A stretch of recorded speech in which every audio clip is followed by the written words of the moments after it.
बिस्मिल्लाहिर्रहमानिर्रहीम। Tips college के platform से सेकेंड ईयर मैथमेटिक्स के लिए ये एक लेक्चर रिकॉर्ड हुआ है। इसमें हम एक्सरसाइज नंबर 4.3 के क्वेश्चन नंबर 21 को डिस्कस करने जा रहे हैं। क्वेश्चन नंबर 21 की स्टेटमेंट अगर हम देखें तो इसमें हमें रिक्वायर किया गया है एक इक्वेशन दी गई है जो कि लाइन की इक्वेशन है, इक्वेशन ऑफ स्ट्रेट लाइन, और इसे डिफरेंट फॉर्म्स में कन्वर्ट करने के लिए कहा गया है। जैसे डिफरेंट फॉर्म्स कौन कौन सी रिक्वायर की है उसमें स्लोप इंटरसेप्ट फॉर्म है, टू इंटरसेप्ट फॉर्म है एंड नॉर्मल फॉर्म। इक्वेशन यही रहेगी, जस्ट हमने इसकी तरकीब चेंज करनी है, इसे रीअरेंज करके ये डिफरेंट स्पेसिफिक फॉर्म है, इन फॉर्म में लेके आना है। तो इन फॉर्म में लाने के लिए सबसे पहले हमें पता होना चाहिए कि स्लोप इंटरसेप्ट फॉर्म क्या होती है, उसकी तरतीब कौन सी है। उसके लिए मैंने यहाँ पे स्लोप इंटरसेप्ट फॉर्म की ये तरतीब लिख दी है। इसमें क्या करना है, सिंपली y को इक्वल से लेफ्ट साइड पे लाना है और बाकी इक्वेशन का सारा हिस्सा राइट साइड पे मूव कर देना है। तो इससे ये इक्वेशन स्लोप इंटरसेप्ट फॉर्म में चली जाए। बिल्कुल सिंपल सा काम है, जस्ट रीअरेंज करना है इसे। तो लेफ्ट साइड पे हमें y चाहिए, 2x को राइट साइड पे मूव कर देंगे और 11 को भी राइट साइड पे मूव कर देंगे। -4y is equals to -2x -11। According to slope intercept form left side पे जस्ट y रिक्वायर्ड है, तो y के साथ जो भी मल्टीपल है उसे भी राइट साइड पे मूव कर देना है। तो उसके लिए क्या करेंगे, -4 को राइट साइड पे ले जाके डिवाइड कर देंगे। -2x divided by -4 -11 divided by -1। इसमें से जितना पॉसिबल वो कैंसिल आउट कर दे, ये माइनस से ये प्लस हो जाएगा, 2 2 4, ये हमारे पास आ जाएगा x ओवर, इसे इस तरह से लिख सकते हैं क्योंकि इस फॉर्म में लेके आना है प्योरली 1/2 x प्लस 11/4। ये हमारे पास स्लोप इंटरसेप्ट फॉर्म बन गया। इससे अगर हम डायरेक्टली स्लोप पता करना चाहें तो जो भी x का कोफिशिएंट होता है वो इक्वेशन की स्लोप होती है। इसके बाद सेकेंड फॉर्म में टू इंटरसेप्ट फॉर्म है। टू इंटरसेप्ट फॉर्म भी यहाँ पे मैंने मेंशन कर दिया, ये याद रखना पड़ेगा कि इस तरह की फॉर्म को टू इंटरसेप्ट फॉर्म कहते हैं। इसकी क्या खसूसियत है, आपने राइट साइड से स्टार्ट करना है।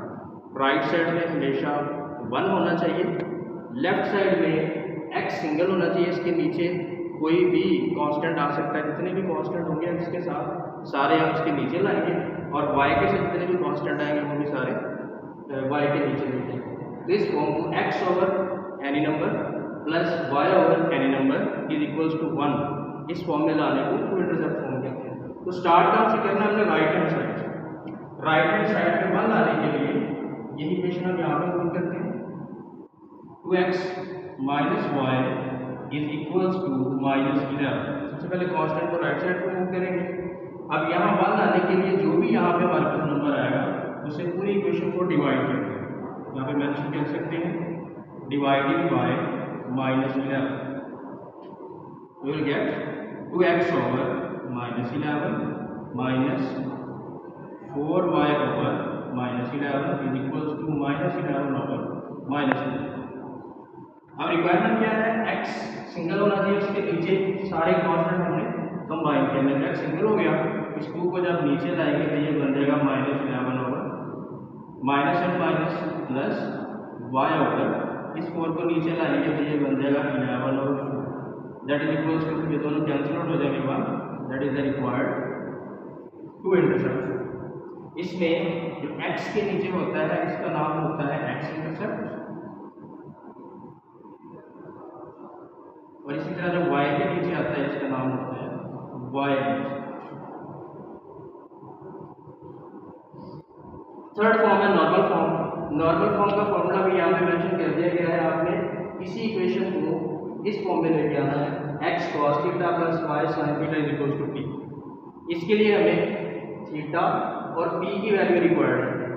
थीटा की वैल्यू निकालने के लिए हम इसमें ये फॉर्मूला यूज करेंगे, tan θ is equal to m। उसके लिए हमें पहले m फाइंड करना पड़ेगा, और इसमें एक छोटी सी कंफ्यूजन है। नॉर्मली जब हम स्लोप फाइंड करते हैं तो इसमें -a और b फॉर्मूला लगता है, वही हमारी स्लोप होती है डायरेक्टली, लेकिन यहाँ पे नॉर्मल का वर्ड है जब भी नॉर्मल का वर्ड आ जाए तो हमने टेंजेंट से स्लोप को नॉर्मल में कन्वर्ट करके फिर यूज़ करना है। तो इसमें हमने सबसे पहले सिंपली स्लोप का फॉर्मूला हमारे पास है -a/b। ये स्लोप का फॉर्मूला किधर मैंने लिख दिया, m1 = -a/b।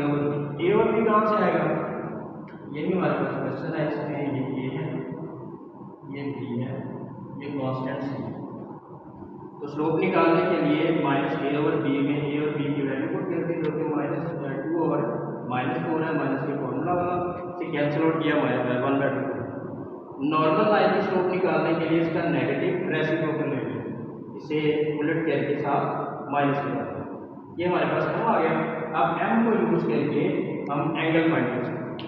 tan θ = m और m की वैल्यू -2 है, θ = tan इनवर्स ऑफ -2।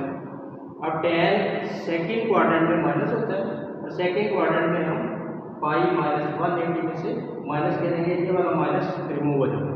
इस माइनस से क्या होगा, ये सेकंड क्वाड्रेंट में जाएगा और सेकंड क्वाड्रेंट में एंगल हमारे पास 180 में से रेफरेंस एंगल माइनस होगा। तो इसी तरह से कैलकुलेट किया, कैलकुलेट करते हैं 63.43 डिग्री बन गया, 180 में से माइनस किया, ये हमारे पास थीटा की वैल्यू है। इसके बाद हमें वैल्यू चाहिए अकॉर्डिंग टू फॉर्मूला p का। ये सिंपली फॉर्मूला है c/a²+b²। वही इक्वेशन, वही वैल्यूज c, a और b ये सब पुट करेंगे, कैलकुलेट करेंगे तो हमें सिंपली b की वैल्यू मिलेगी। लास्ट में हमने यही नॉर्मल फॉर्म वाला फॉर्मूला लिखना है और उसमें थीटा और b की वैल्यू इंसर्ट कर देनी है। ये हमारे पास नॉर्मल फॉर्म बना। तो इसी तरह इसके बाकी पार्ट्स हैं, उनमें भी आपने इन्हें जस्ट रीअरेंज करके जिस फॉर्म में उसने रिक्वायर किया होगा उस फॉर्म में इसे कन्वर्ट कर देना है।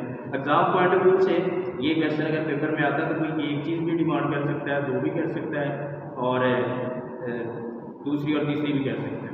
तो जो भी डिमांड करेगा सर वही फाइंड करना है, कंप्लीट क्वेश्चन आपने पेपर में सॉल्व नहीं किया। तो अभी हम नेक्स्ट क्वेश्चन की तरफ चलेंगे। तो इस वीडियो ट्यूटोरियल को यहीं पे खत्म करते हैं। अल्लाह हाफ़िज़।